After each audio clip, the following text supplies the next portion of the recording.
This is not a place for teaching poor kids, a customer shouted in her face. The elderly teacher simply bowed her head and continued helping the child with the torn sleeve. 3 months later, Burger Spot closed for a day to hold a ceremony honoring her, what caused a group of disadvantaged children to transform an entire town into a miracle story. Welcome to QH, let's uncover what really happened. Elaine Monroe's hands trembled slightly as she arranged her worn textbooks on the Burger Spot table. At 68, the retired elementary school teacher's movements weren't as fluid as they once were, but her determination remained undiminished. The afternoon sun filtered through the large windows, casting a warm glow on her silver hair as she sipped her small coffee, the only purchase she could afford on her meager pension. For 43 years, Elaine had taught at Brookstone Elementary in this small Texas town. Now living alone in a tiny apartment 3 blocks from this Burger Spot, she maintained her daily ritual, bringing books to the restaurant each afternoon, enjoying the air conditioning and the occasional conversation with other regulars. The post-pandemic world had been particularly harsh on Brookstone, where nearly 30% of families lived below the poverty line. School disruptions had left many children struggling academically, especially those without internet access or parental supervision. Elaine noticed them gathered at Burger Spot, not for the food few could afford more than the occasional ice cream, but for the free Wi-Fi. "Miss, could you help me with this?" The first request came from Marcus, a skinny 10-year-old with bright eyes and a math worksheet full of eraser marks. Elaine hesitated only briefly before sliding over. "Of course, dear, let's see what we're working with." That simple exchange changed everything. The next day, Marcus returned with his cousin. Within a week, a small group formed around Elaine's regular table. By month's end, 10 to 12 children would wait for her arrival, homework in hand, hope in their eyes. Not everyone appreciated the impromptu classroom. Regular customers began to complain, first in whispers, then openly. "I come here for peace and quiet, not to hear a bunch of kids," muttered Mrs. Gaines, a long-time resident who always ordered the same chicken sandwich.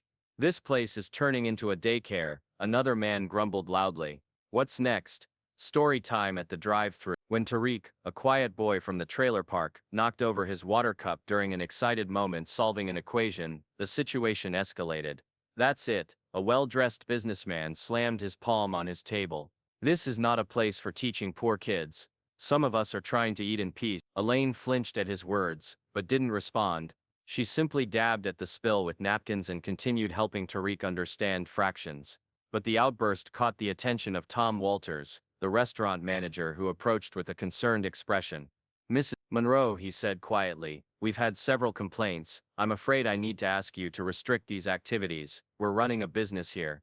Elaine looked at the children's faces, some frightened, others defiant, all needing something she could provide.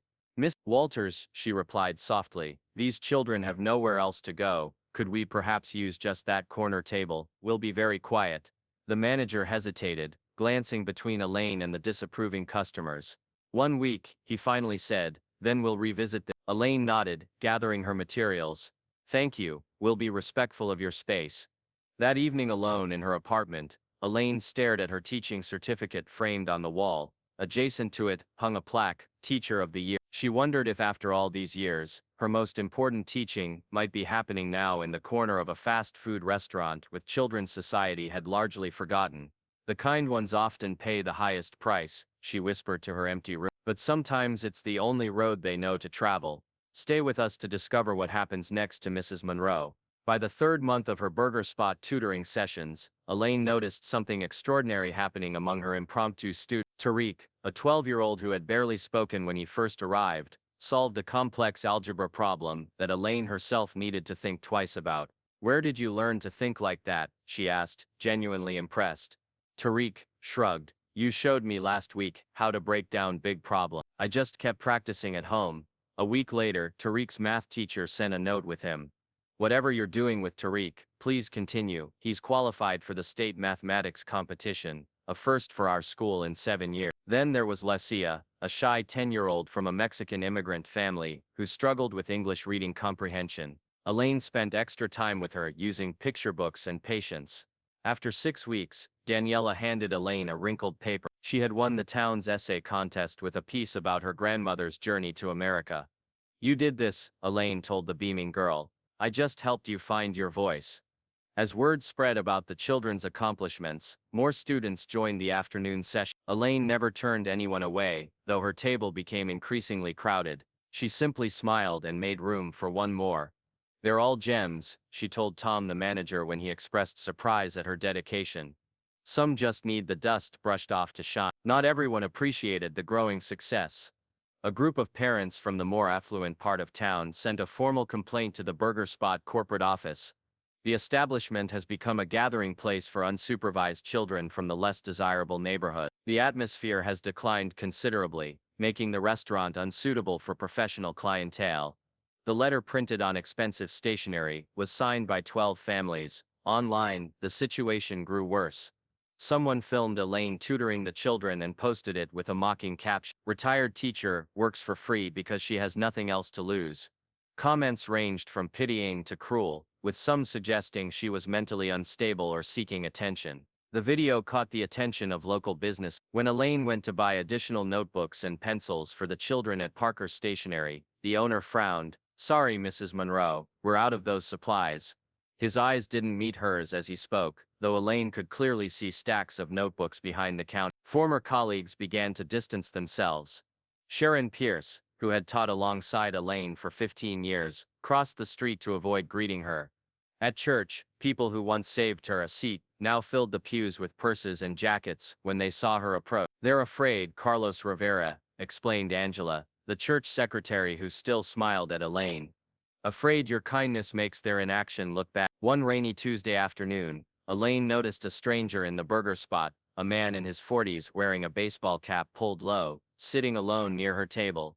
He remained for 3 hours, occasionally typing on his phone, but mostly observing the tutoring session. Before leaving, he approached and placed a folded note beside Elaine's coffee.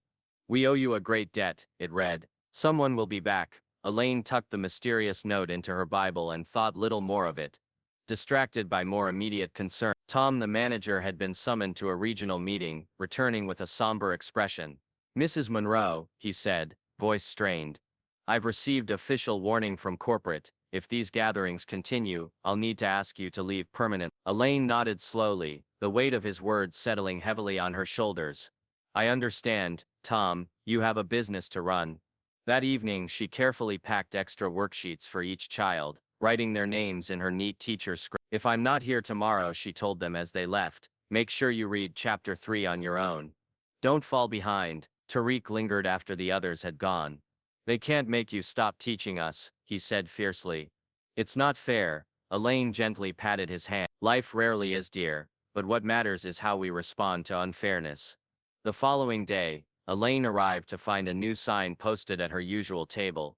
"Study area closed." Tom couldn't meet her eyes as he gestured to the corporate note. Elaine gathered her dignity along with her worn book bag and walked out, feeling the stares of customers following her. Outside, a small cluster of her students waited, uncertainty on their faces. "What now, Mrs. Monroe?" asked Daniela, clutching her English homework. Elaine had no answer. For the first time in her teaching career, she had run out of options.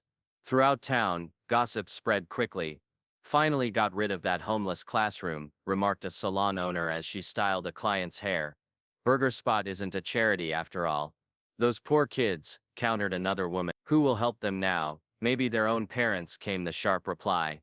"That's how it's supposed to work. If you still believe that small actions can change an entire future, type HOP. Elaine tried tutoring at the public library, but the restricted hours and strict silence policy made meaningful teaching difficult. She attempted to use the park, but April's showers and mosquitoes quickly ended that experiment. Her small apartment couldn't accommodate more than 2 children at once. Some of the students stopped coming altogether, others would find Elaine wherever she was, at the grocery store, the laundromat, the bus stop. Homework clutched hopefully in their hands. "I'm sorry," she would tell, "I'm still looking for a place." Inside, Elaine felt the weight of failure pressing down. For the first time since her husband's death 12 years earlier, she questioned whether she had anything left to offer the world. Her arthritis flared painfully, and she found herself sleeping later each morning, lacking the purpose that had driven her for decades. On a particularly gloomy Thursday, Elaine was surprised by a knock at her apartment door. Tom from Burger Spot stood in the hallway, looking uncomfortable. "Miss Monroe," I need you to come to the restaurant tomorrow at 10 a.m., he said. Tom, if this is about collecting my reading glasses, I can, please, and he interrupted, just be there at 10. It's important. The following morning, Elaine dressed carefully in her best outfit, a navy blue dress she saved for church and special occasions. Perhaps she thought the corporate office had reconsidered, perhaps she could resume her small teaching effort under certain conditions. As she approached Burger Spot, something seemed different. The parking lot was full, but the familiar golden arches display showed an unusual message, closed for private event. Elaine hesitated at the entrance, wondering if she had misunderstood Tom's request when the door swung open. Tom himself ushered her in, an unfamiliar excitement in his eyes. Inside, Elaine froze. The restaurant had been transformed, the usual tables were rearranged, a small podium stood at the center, and every seat was filled, not with regular customers, but with her students and their family. Before she could process this sight, a commotion outside drew everyone's attention. Through the windows, Elaine saw 3 black SUVs, with tinted windows pull into the parking lot, followed by news vans. A small helicopter descended on the adjacent park, its rotors sending dust swirling across the landscape. What in heaven's name, Elaine whispered. The restaurant door opened again, and a tall man in an immaculate suit entered, flanked by assistant. Elaine recognized him instantly from news programs and magazine covers. Nathan Royce, the 38-year-old CEO of Horizon Technologies, one of the largest tech companies in the world. The room fell silent as Royce surveyed the space, his eyes finally landing on Elaine. To everyone's astonishment, this titan of industry, worth billions and known for his confident demeanor, suddenly appeared vulnerable, his eyes glistened with unshed tears. "Mrs. Monroe," he said, his voice carrying clearly despite its softness. "You don't remember me, do you?" Elaine studied his face, confusion evident in her expression. 25 years ago, Royce continued, you volunteered at the Brookstone Community Center after school. There was a boy there homeless, living in a shelter with his mother after they fled an abusive home. This boy couldn't read, was failing every subject, and had been written off by most teachers. Recognition dawned slowly on Elaine's face. "Nate," she whispered, little Nate with the broken glasses. Nathan Royce nodded, a tear finally escaping down his cheek. "You stayed with me every day for 2 hours after your regular teaching job. You brought me books, you taught me to solve equations on napkins, because we couldn't afford paper." He approached her, reaching for her hand. "The algorithm that launched my first company, that eventually became Horizon Technologies, was based on a pattern recognition exercise you taught me using dominoes." The room remained absolutely silent, everyone transfixed by the unfolding scene. "Last month," Nathan continued, "my mother showed me a viral video of an elderly teacher being mocked for tutoring poor kids at Burger Spot. I flew from San Francisco that night, sat in this restaurant for 3 hours, and confirmed what I already knew in my heart, that it was you, still changing lives." He turned to address the gathered crowd. "Everything I am, everything I've built, began with this woman who never gave up on a child everyone else had discarded." Royce's assistant brought forward a leather portfolio. "Mrs. Monroe, I've established the Elaine Monroe Educational Foundation, with an initial endowment of It will provide full scholarships for every child you've tutored, not just through college, but all the way through graduate school if they choose that path." Gasps and murmurs filled the restaurant. Parents clutched their children, some openly weeping. "Additionally," Royce continued, "we're building a state-of-the-art learning center in Brookstone, with your name on the door, and a permanent position for you at whatever capacity you wish to serve." Elaine swayed slightly, overwhelmed by his words. Tariq rushed forward to steady her, his young face beaming with pride. "One more thing," Nathan said, gesturing toward Tom. "Burger Spot Corporation has agreed to designate this day, April 23rd, as Elaine Monroe Day in all their Texas locations. This specific restaurant will feature a permanent study area for children with free Wi-Fi supplies and snacks for students." The room erupted in applause. Through the windows, Elaine could see neighbors and townspeople gathering outside, drawn by the commotion and news. Among the faces, she recognized the businessmen who had shouted at her, the parents who had signed the complaint letter, and the stationery store owner who had refused to sell her supplies. They stood awkwardly at the periphery, witnesses to a reckoning they never anticipated. When the excitement finally settled, reporters clamored for interviews. Elaine declined them all with gentle firmness. Instead, she gathered her students in a circle, and spoke only to them. I never needed the world to notice me, she said softly. I only needed you to notice yourself. Growing up and passing this kindness forward, that will be my true legacy. Nathan Royce nodded in understanding. This woman hadn't changed in 25 years. Her reward had never been recognition, but rather the success of her students. Later, as the crowd dispersed, Elaine found herself alone with Nathan for a moment. You could have any job in the world now, he told her. Name it, and it's yours. Elaine smiled, the wrinkles around her eyes deepening. I already have the only job I've ever wanted, she replied, teaching children that they matter. 1 year after the dramatic events at Burger Spot, the Elaine Monroe Learning Center opened its doors in what had once been an abandoned department store in downtown Brookstone. The modern facility gleamed with new computers, a library stocked with thousands of books, and classrooms designed for both traditional and innovative teaching methods. Elaine herself maintained her simple lifestyle. She still lived in the same small apartment, though Nathan had secretly arranged for the building's renovation and paid her rent for life. She still carried the same worn book bag, now mended professionally, but bearing all its original patches and pins from decades of use. And she still greeted each child with the same warm smile that had been her hallmark for nearly half a century. The Learning Center became more than an educational facility, it transformed into the heart of the community.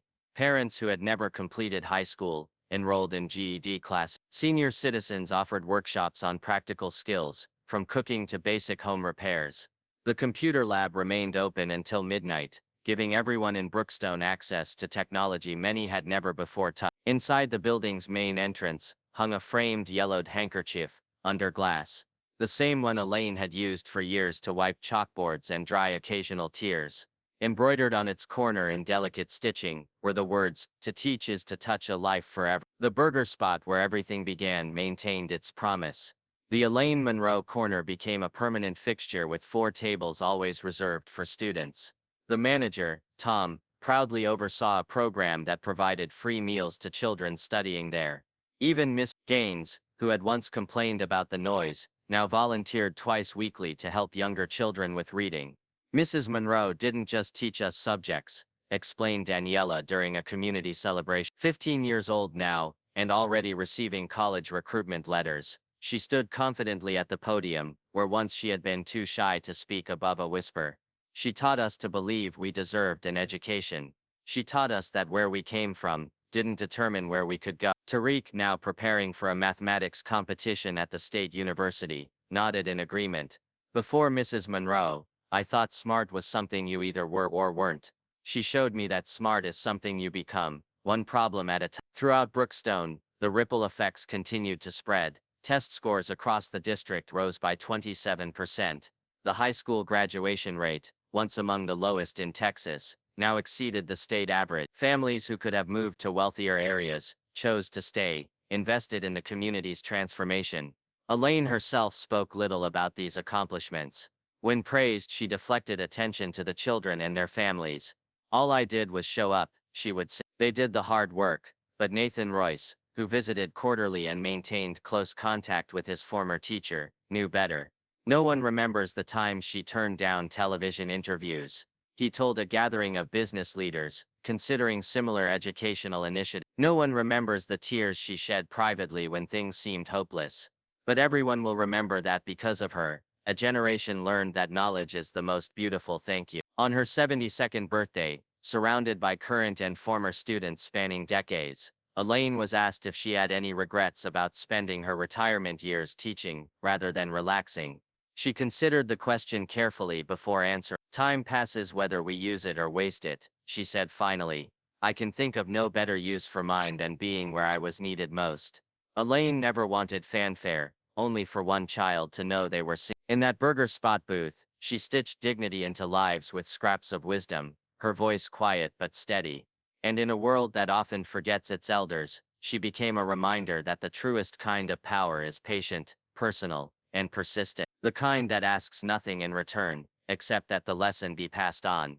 As I've written Mrs. Monroe's story over these past days, I keep asking myself, how many Elaine Monroes are out there right now, quietly planting seeds that the world barely notices? In every town, in every city, there are people who refuse to look away when they see a need. They don't wait for perfect conditions or official permission. They simply step forward and say, I can help with that. And day after day, they show up offering what they have, whether it's knowledge, time, or simply unwavering belief in someone else's potential. We live in a world that celebrates the loud, the dramatic, the instantly viral. Social media rewards grand gestures, captured in perfect lighting. But Mrs. Monroe reminds us that the most profound changes often happen in the shadows, in burger spot corners, in apartment hallways, in quiet conversations that never make headlines. I wonder about the moments we've missed. The teachers who stayed late without recognition. The neighbors who checked on elderly residents without posting about it. The strangers who paid for someone's groceries when no cameras were rolling. I wonder about all the kindnesses that changed lives, but never changed algorithms or trended on social platforms. If you've ever had someone like Elaine Monroe in your life, a teacher, a mentor, a parent, or even a stranger who believed in you when you couldn't believe in yourself, think of them today. Their fingerprints are on your accomplishment. Their voice sometimes still whispers in your ear when challenges arise. Perhaps you didn't get to thank them properly. Perhaps, like Nathan Royce, you lost track of them until it was almost too late. Or perhaps you're the Elaine Monroe in someone else's story, showing up consistently, offering what you can, never quite knowing the impact you're making. The greatest heroes rarely wear capes or receive medals. They carry worn book bags and sit in fast food restaurants after their shifts end. They remember your name when everyone else has forgotten it. They see potential where others see problems. We don't need grand platforms or massive resources to change lives. We need persistence. We need presence. We need the courage to sit beside someone struggling and say, let me help you figure this out. There are people who spend their entire lives illuminating the path for others, without demanding that anyone hold a light for them in return. If you believe these quiet heroes deserve to be remembered, subscribe to QH Incredible Stories, where everyday heroes are never forgotten. Type remember if you carry in your heart a teacher like Mrs. Monroe, someone who changed your life, in ways they may never fully understand. We told their story, you gave it meaning. Thank you.